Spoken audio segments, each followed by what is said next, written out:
Ladies and gentlemen, let me tell you something, and I want you to listen very carefully because this is a story nobody in the mainstream media wants to talk about, nobody in Washington wants to explain, and certainly nobody in Europe is brave enough to say out loud, but I'll say it because I always say what everybody else is afraid of saying.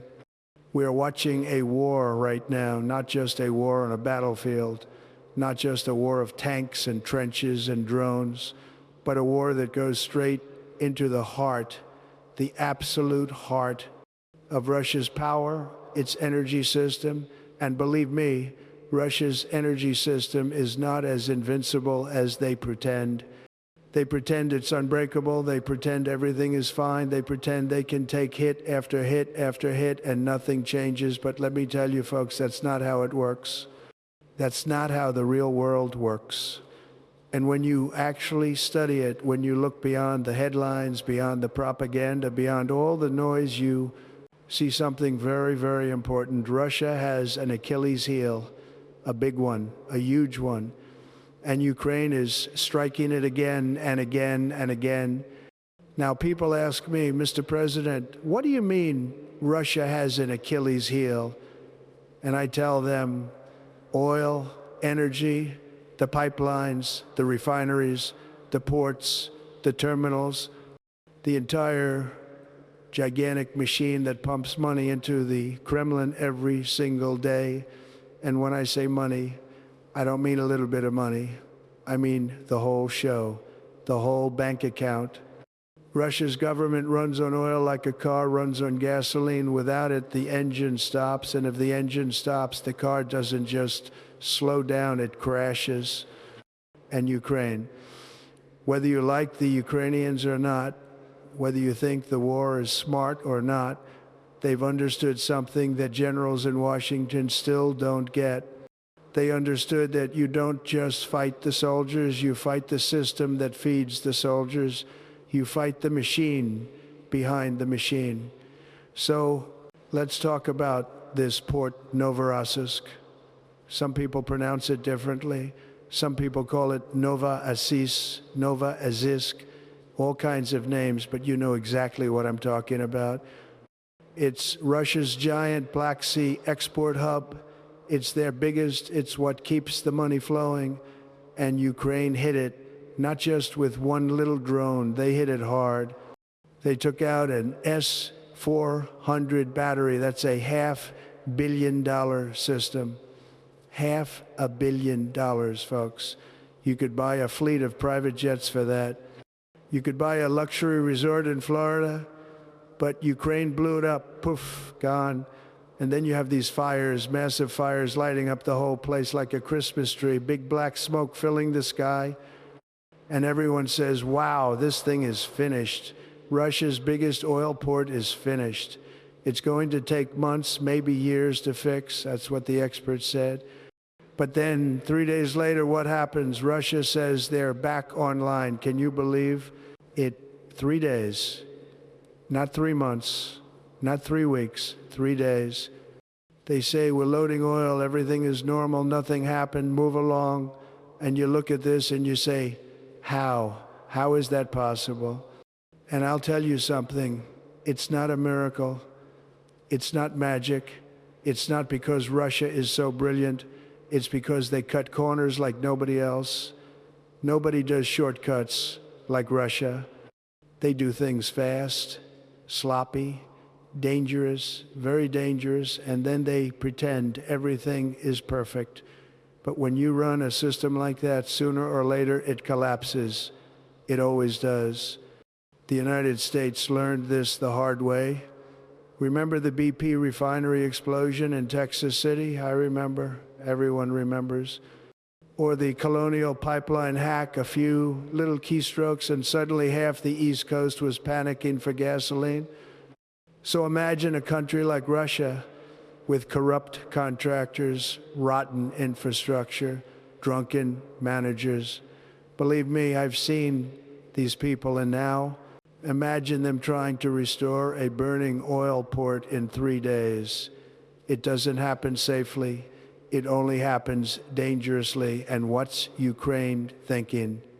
They're thinking exactly what any smart strategist would think. If Russia got it running again, hit it again and again until it can't stand back up. Because every day that port is down, Russia loses money, a lot of money. And let me tell you, Putin can survive a lot of things, but he cannot survive losing the money that keeps his government running. You want to know what brings down regimes? Not speeches, not sanctions, not diplomacy, money. When the money stops, everything stops. You know why India and China are nervous? Because when they buy Russian oil, they need guarantees, they need supply, they need a promise that the ship they paid for will actually arrive. But if Ukraine keeps blowing up the terminals, what happens? Contracts fail, deliveries fail, insurance companies pull out, tankers refuse to approach.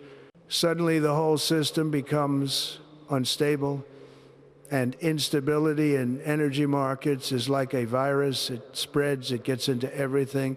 And let me tell you, I built a massive business. I know deals, I know buyers, I know suppliers. When a market becomes unstable, the buyers look somewhere else. They go to Saudi Arabia, they go to Iraq, they go to the United States, they go to Brazil. They diversify because they can't afford to be left empty-handed. So every time Russia gets hit, every time smoke rises from a refinery, the world's big buyers think, maybe we need to step away. And that, ladies and gentlemen, is how you chip away at a superpower. Not by beating their army, but by beating their business. Let me explain something else. Ukraine isn't just hitting refineries. They're hitting the energy grid. They're hitting the electricity plants.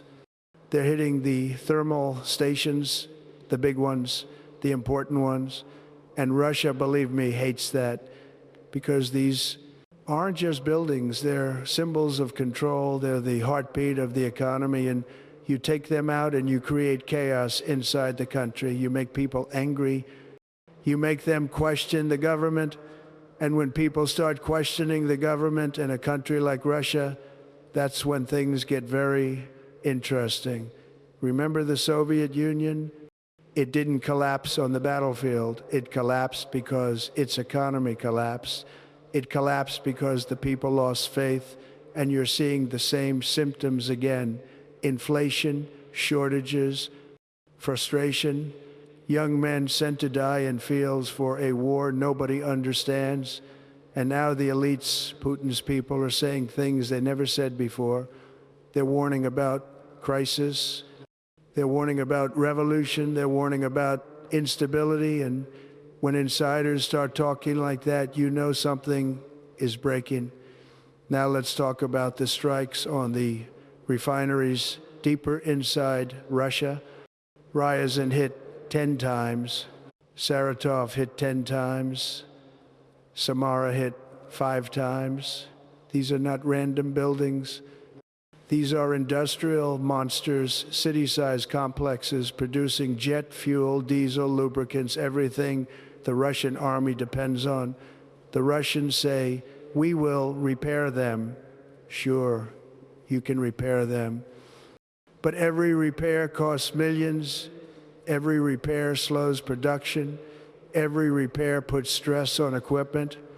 And every time a missile lands, more foreign workers leave, more insurance companies leave, more contractors leave.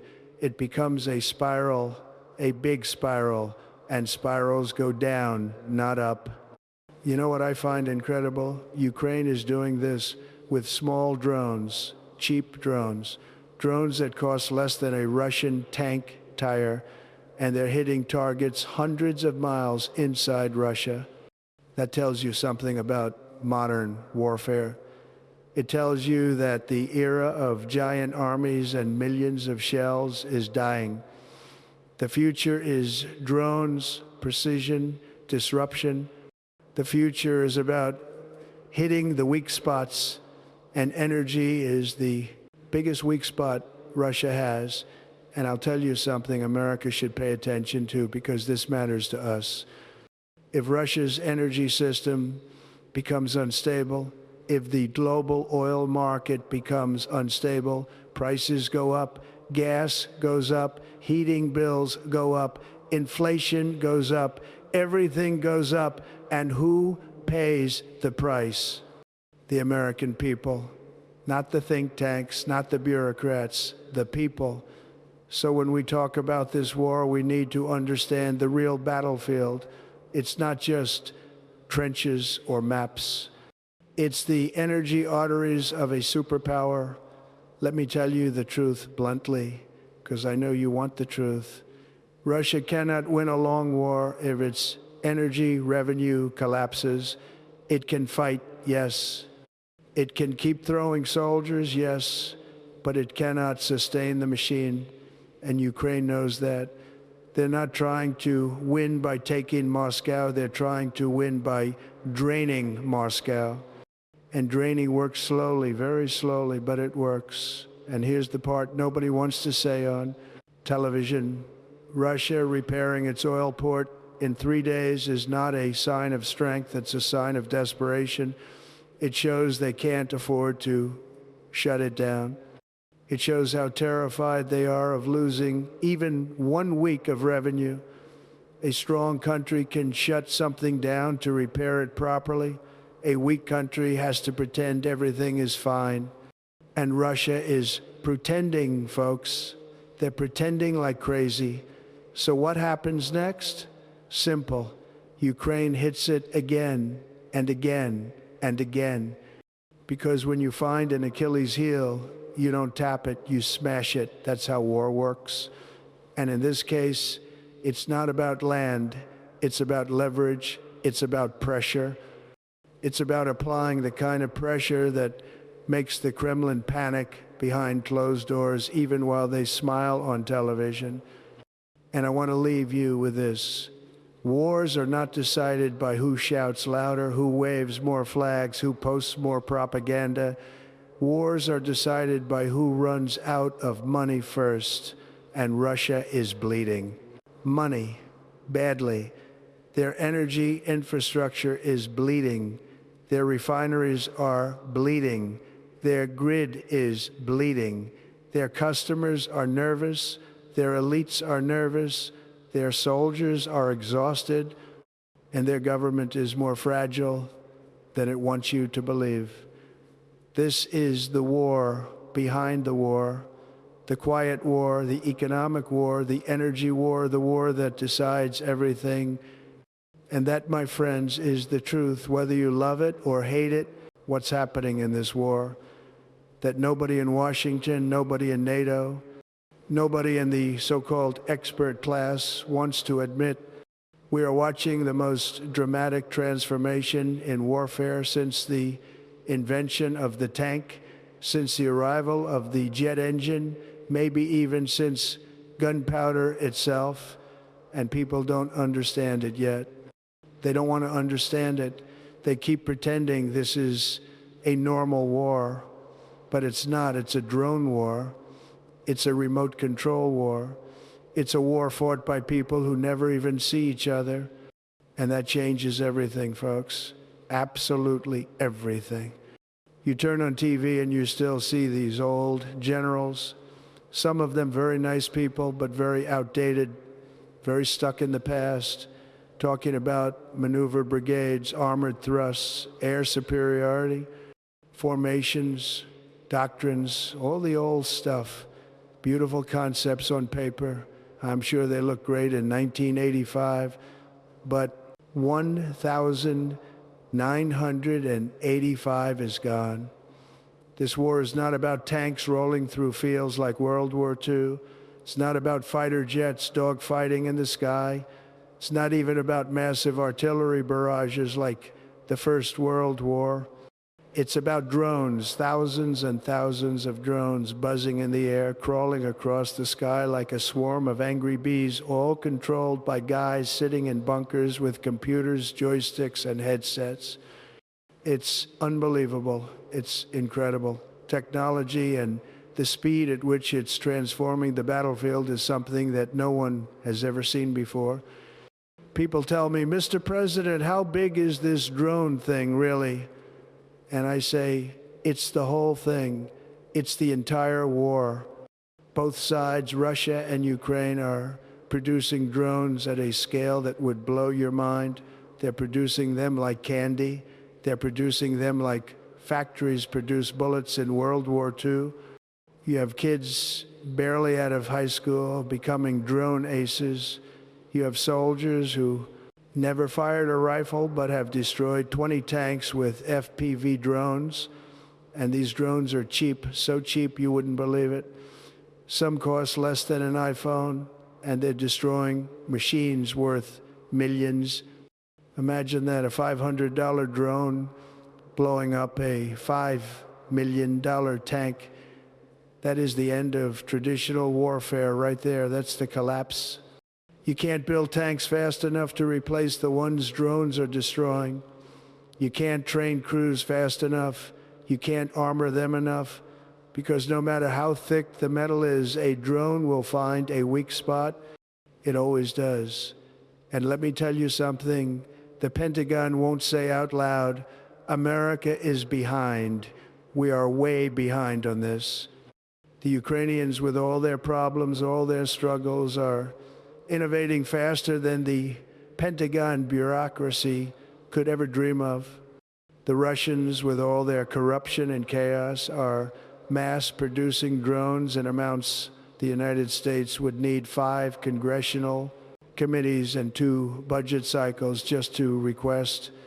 And while these 2 countries are adapting every single month, sometimes every single week, we're still arguing about procurement rules and defense contractors and all the nonsense that slows everything down.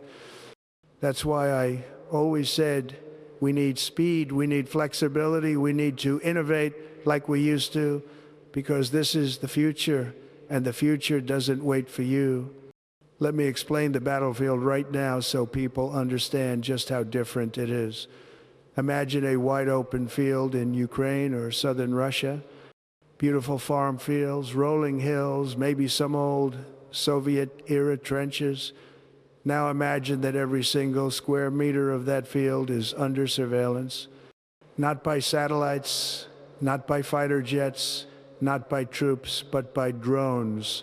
Drones in the air, drones hiding in trees, drones with thermal cameras, drones with night vision, drones with fiber optic tethers that can't be jammed, drones the size of birds, drones the size of insects, drones that hover silently above trenches waiting for a soldier to poke his head out, drones that chase vehicles for miles, drones that smash into tanks at 100 miles per hour, drones that dive through open hatches, drones that drop grenades with surgical precision. It's unbelievable. And you know what this means? It means you can't hide. Soldiers can't hide, tanks can't hide, commanders can't hide, even generals in the rear can't hide. Everything is visible, everything is vulnerable, and once something is visible, it dies. Because on this battlefield, visibility equals death. Let me say that again. Visibility equals death. That's the core rule of drone warfare. People think Russia is advancing because it has superior strategy. No. It's advancing in certain sectors because it sends endless waves of infantry into open ground, and Ukraine runs out of ammunition to stop them. But guess what? The reason Ukraine can still hold ground, the reason Russia can't break through cities, the reason progress is so slow, it's drones. Thousands of drones tearing apart every attack, every vehicle, every supply line. The old rule of war was, he who has more artillery wins. The new rule is, he who has more drones and smarter operators wins. Simple. And now let's talk about something that absolutely shocked me when I first saw it. Cable-guided FPV drones. These things have a physical cable. Imagine that running hundreds of feet behind them. Why? Because the cable makes them immune to jamming, totally immune. Russia has some of the most powerful electronic warfare systems on the planet. Everybody knows this. They can jam signals from miles away, but they can't jam a cable. You can't jam a wire. So Ukraine started using these cable drones, and now Russia is copying them. And guess what? The Pentagon didn't invent it. NATO didn't invent it. Some Ukrainian guys in a basement invented it. Think about that. People in bunkers figuring out things the world's biggest militaries didn't think of. And then there's artificial intelligence, yes, AI, something I know a lot about, something the media talks about constantly. Well, guess what? AI is steering drones now. AI is identifying targets. AI is avoiding jamming. AI is flying drones at night with no human vision. AI is picking out tanks from a distance. We're entering a world where the drones aren't just remote control, they're partly autonomous. And the scary thing is this: when machines start fighting, machines decide with the best software wins, not the biggest army. And who's leading in fast battlefield software? Not the United States. It's Ukraine and Russia. Isn't that incredible? Isn't that insane? Countries that weren't even considered technological leaders a decade ago are now shaping the future of warfare. And the United States needs to wake up fast. Let's talk about something else, the psychological side. Drone warfare terrifies soldiers in ways traditional warfare never did. In past wars, soldiers feared artillery, tanks, snipers, but you couldn't have artillery over your head every second. You couldn't have snipers watching every square inch with drones. Soldiers live in constant fear. They're afraid to sleep. They're afraid to move. They're afraid to breathe too loudly. Imagine lying in a trench at night, hearing a buzzing sound like a mosquito, but you know it's not a mosquito. You know it's a drone carrying a grenade. You know that if you shine a flashlight, if you light a cigarette, if you even shift your body, the drone sees you. That kind of pressure destroys morale, and morale wins wars. I say it all the time. Morale is everything. You want to know why Russia is losing tens of thousands of men in these attacks? Because they send troops across open ground in the drone era. It's suicidal, but they do it anyway. And you know why Ukraine still hasn't collapsed despite being outnumbered, outgunned, sometimes outsupplied? Because their drones level the playing field. A single operator with a joystick can stop an entire assault. It's David and Goliath, but David has 20 drones. Now, let me give you an example Americans can understand. Remember when the U.S. military discovered IEDs in Iraq? At first, nobody knew what to do. Suddenly, the greatest military in the world was struggling against homemade bombs costing $20. It changed everything. It changed vehicles, strategies, training. Drone warfare is the same thing, but bigger, much bigger. Instead of IEDs that stay in the ground, these are flying IEDs, smart IEDs, hunting IEDs. There's no road you can avoid, no route you can plan, no armor you can add that keeps you safe. That's why traditional warfare collapses in a drone environment. When I talk to American generals, some understand this, some don't. Some still think in terms of force projection and combined arms. That's nice, but you can't project force when a drone sees your convoy from 10 miles away and blows up the lead vehicle.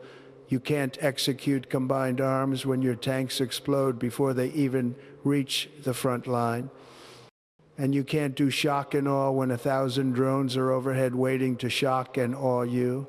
Let me tell you something else nobody wants to admit. Drones are cheap. Soldiers are not. Tanks are not. Jets are not. helicopters are not, and budgets are not infinite. Russia is losing tanks faster than it can build them. Ukraine is losing tanks faster than it can receive them. And drones don't care about armor.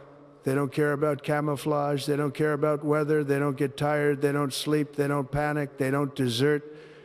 And they're multiplying. This is what collapses traditional warfare. When your expensive weapons become vulnerable to cheap weapons, when numbers stop mattering, when experience stops mattering, when mass stops mattering, the entire doctrine falls apart. And that's what we're seeing. We're seeing the complete breakdown of 20th century warfare, and it's not just on Ukraine's territory. Russia is using drones to strike inside Ukraine. Ukraine is using drones to strike deep inside Russia, hundreds of miles inside Moscow. Refineries, military bases, fuel depots, ports, airfields. No target is safe. And what does that mean? It means the battlefield is everywhere. It means the home front is a battlefield. It means no president, no general, no politician can say, the war is far away, drones bring the war to you, and that should scare every leader on earth. People ask, Mr. President, what's the lesson for America? The lesson is very simple. We must adapt, we must innovate, we must rebuild our military around speed, flexibility, drones, AI, counter-drone systems. We cannot rely on old strategies. We cannot rely on old weapons. We cannot rely on old thinking. The world is moving incredibly fast, and the countries that can't keep up will be humiliated. You don't want America humiliated. I don't want America humiliated. I want America leading. Leading in innovation, leading in defense, leading in strength. The drone revolution is not coming. It's here. It's happening right now. And the countries that master it will shape the entire century. The countries that fail will be left behind. And right now, Russia and Ukraine, two countries everybody underestimated, are writing the rule book. They're changing the game. And the United States must study every minute of this war, not just for politics, not just for headlines, but for survival in the future battlefield. And let me finish with this, because it's important. This new form of warfare doesn't care about the past. It doesn't care about old heroes, old doctrines, old victories. It demands new thinking, new strategies, new courage. And the question is, who will rise to meet it? Who will understand it? Who will prepare for it? Because the countries that do will win the wars of the future, and the countries that don't, they won't stand a chance. And you know, after everything we talked about, the oil, the energy systems collapsing, the drones taking over the battlefield like nothing the world has ever seen, you start to realize something very important, something very big, something the media and all the so-called experts don't want to admit. Wars don't end because one side wins militarily. They end because one side collapses politically. They fall apart from the inside. It's not the tanks, it's not the missiles, it's not even the drones, although the drones are doing incredible damage. It's the pressure on the government, the cracks in the system, the elites turning on each other, the public losing faith. That's the real story, folks. That's the story nobody in Washington wants to talk about, and it's happening right now inside Russia and, yes, also inside Ukraine, but especially inside Russia, where the pressure is building like a volcano. Very quiet, very slow, but very dangerous. And let me tell you, when Russian pressure explodes, it explodes big. Always has, always will. People think Russia is this rock-solid monolith with Putin sitting on some giant throne holding the country together like a superhero. Total nonsense. Russia is fragile, more fragile than most people think. It's a country held together by old glue, old institutions, old fears. And when the glue dries up, and it's drying up fast, the whole thing starts cracking. And right now you can hear the cracks. You can feel the cracks. Even Russian propagandists, the ones paid to lie, paid to cheerlead, paid to say everything is wonderful, are starting to talk differently. They sound nervous. They sound scared. They sound like people who know something is coming but don't know how to stop it. When loyal propagandists start warning about economic collapse, social unrest, revolution, that is not normal. That is not business as usual. That is panic, pure panic. I'll give you an example. This guy, Maxim Kishnikov, total Z patriot, hardcore, the kind of guy who would tattoo Putin's face on his chest if he thought it would get him 10 more minutes of airtime. But suddenly he's on camera talking about how Russia is heading toward a political crisis, an economic meltdown, and maybe even a revolution. He talks about how wars that drag on for years crush economies, crush morale, crush governments. And he's right. He's so right that it's shocking he wasn't arrested the minute he finished his sentence, because that's what happens in Russia. You tell the truth, you disappear. But this time, the truth is leaking everywhere. It's leaking from the military bloggers. It's leaking from the families of soldiers. It's leaking from the elite businessmen losing billions. It's leaking from the bureaucrats trapped under sanctions. The whole system is leaking like a sinking ship, and Putin is standing in the middle with a cup trying to scoop out the water. Impossible, totally impossible. Think about the economic pressure alone. Russia's economy is built on oil and gas, and built on it entirely. And now the ports are being hit, the refineries are burning, the pipelines are vulnerable, and the customers, the big customers like India and China, are getting nervous. Nervous customers don't stay customers for long. They move on, they diversify, they protect themselves. And when your whole economy depends on keeping those customers happy, losing even a little bit of their confidence is devastating. Add to that the sanctions, the global isolation, the massive capital flight, and the fact that tens of thousands of young Russian men, many of them the brightest and the most educated, have fled the country rather than be drafted, and suddenly you don't have a great power.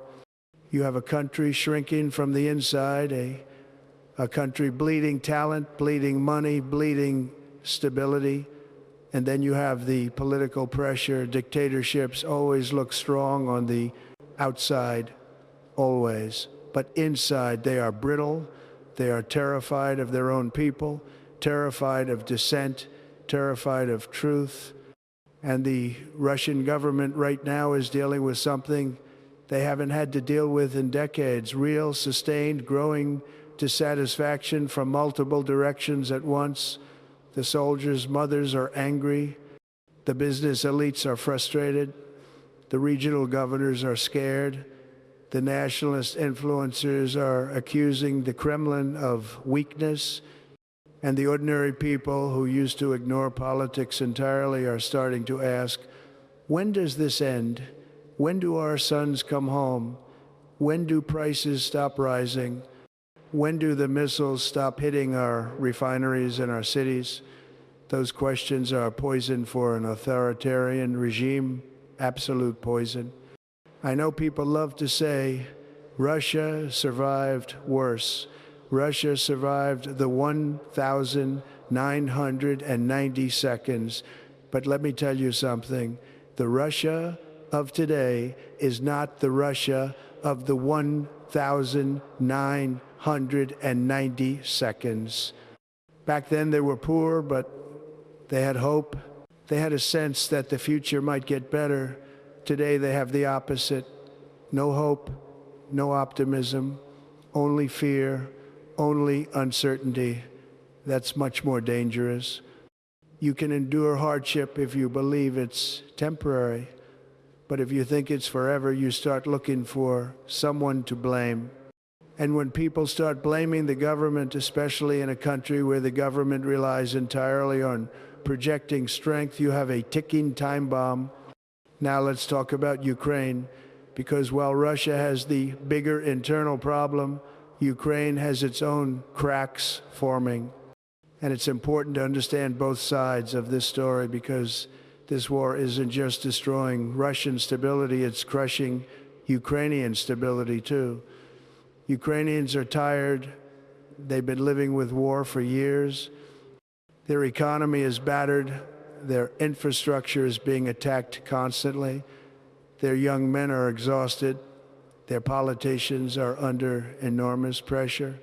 And then you have the corruption scandals, the big ones, inside their own energy companies. Corruption in the middle of a war is like rats chewing through the floor of a burning house. It makes everything 10 times worse. Zelensky knows this. That's why he fired half the supervisory boards in the energy sector. That's why he's doing these massive purges of executives and directors. He has no choice. Because the people will not tolerate corruption while their sons are dying on the front line. But here's the important part. Ukraine's political cracks are different from Russia's cracks. Ukraine's cracks come from stress, from exhaustion, from the weight of survival. Russia's cracks come from rot, from decay, from denial, and the difference is huge. Ukraine can rebuild institutions, they can reform, they can correct course, because their system, even though imperfect, is built on accountability. Russia cannot do that.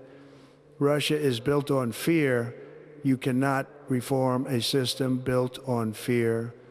You can only delay its collapse temporarily. And here's something else the American people need to understand. Wars don't just break armies, they break societies. They change the way people think, the way they vote, the way they trust or don't trust their leaders.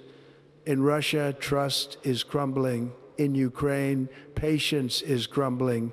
And in Europe, unity is crumbling. Leaders in France, Germany, Poland are all worried about one thing. What happens when the domestic political pressure becomes stronger than the geopolitical pressure? What happens when voters say enough? You have rising nationalist movements, rising anti-war parties, rising energy costs, rising resentment. No matter how much solidarity Europe wants to show, politics always wins, and politicians always bend when enough voters push them. Now let me tell you something I've learned better than almost anyone alive. When political cracks form, leaders do desperate things. They double down, they escalate, they try to distract, they try to blame outsiders, they tighten their grip. And in Russia, this desperation is becoming obvious. You can see it in the arrests, in the censorship, in the purges, in the sudden disappearances of people who criticize the war. That's not strength, that's weakness, pretending to be strength. That's a regime terrified of its own shadow. And the question everyone needs to ask is, how does this story end? Does Russia collapse? Does Ukraine fracture? Does Europe lose its patience? Does the United States continue pouring money into a war where neither side can win decisively? These are enormous questions, gigantic questions, and the answers will shape the next decade. But I'll tell you one thing with total confidence: whatever happens, it won't be decided on the battlefield alone. It will be decided in the internal politics of Moscow, Kyiv, Brussels, and Washington. The true battlefield is not only the trenches, it's the governments behind those trenches. And let me finish by saying this, because it's the truth. We're living in a moment where the old world is dying and a new world is being born. And the birth is messy, it's chaotic, it's painful, but it's happening. Drone warfare has changed the battlefield, energy warfare has changed the economy, and political warfare, the collapse of trust, the rise of anger, the fractures inside nations is changing everything else. In Russia, the pressure is reaching a point where the system can't hold forever.